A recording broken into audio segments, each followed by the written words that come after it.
et puis, je sais plus, qu'est-ce qu'on va faire? Fraise à la menthe. Voilà, et parler anglais, et puis regarder Cubitus, et puis quoi d'autre? Je sais plus, qu'est-ce qu'on va faire? C'est Caroline. Caroline du Maroc avec des nouvelles histoires. Salut Caroline, comment ça va? Ça va bien?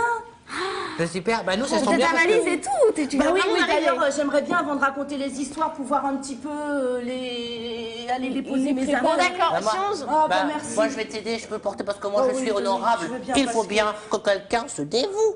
Hein? Je vais ramener un peu de sable du désert. Ouais, là, c'est je lourd, vais dis donc. voir. Oh, c'est très lourd. À tout à l'heure. À tout à l'heure. Bien sûr, on va avoir Caroline Castelli qui va venir nous raconter des histoires du Caroline Maroc. qui est déjà venue, c'était super la dernière fois. hein. C'est une grande conteuse, Caroline. Ouais. Bon, et si on accueillait Caroline? Oui, bah, bien sûr. On y va. Bonjour Caroline. Bonjour. Bonjour. Bonjour.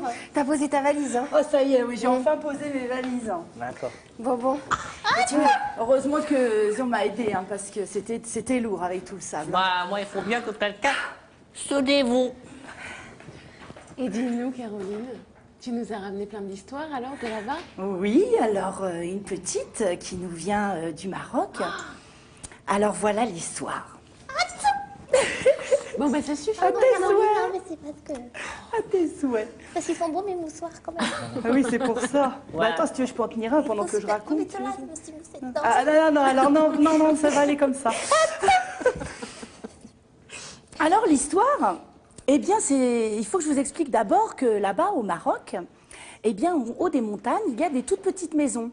Et en fin de compte, ces toutes petites maisons, c'était les demeures de vieilles ermites, des hommes qui s'étaient reculés du monde pour pouvoir réfléchir et méditer sur la vie.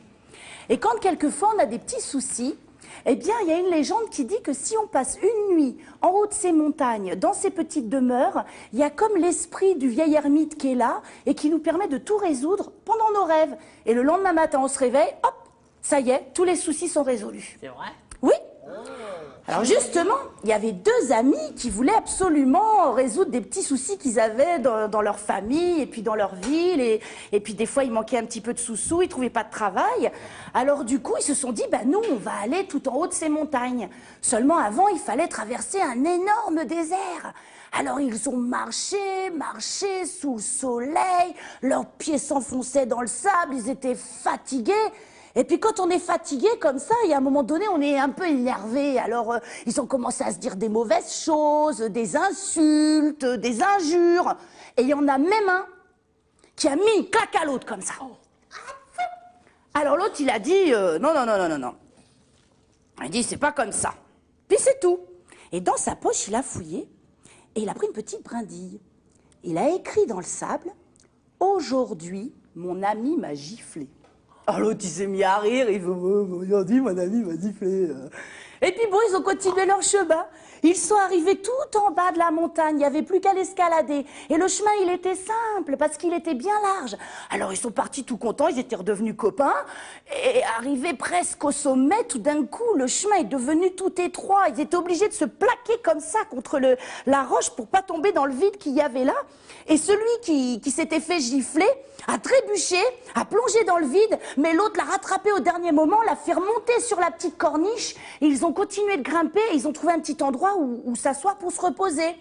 Et là, celui qui s'était fait gifler et celui qui a failli mourir a pris une grosse pierre. Et il a gravé dans la roche « Aujourd'hui, mon ami m'a sauvé la vie ». L'autre lui fait « Mais qu'est-ce que tu fais ? Pourquoi tout à l'heure tu as écrit dans le sable et puis maintenant tu graves dans la roche ?» Je vais t'expliquer. C'est parce que tout ce qu'on me fait de mal, je l'écris dans le sable pour que le vent du pardon l'efface. Et tout ce qu'on me fait de bien, je le grave dans la roche pour que jamais aucun vent ne puisse l'effacer.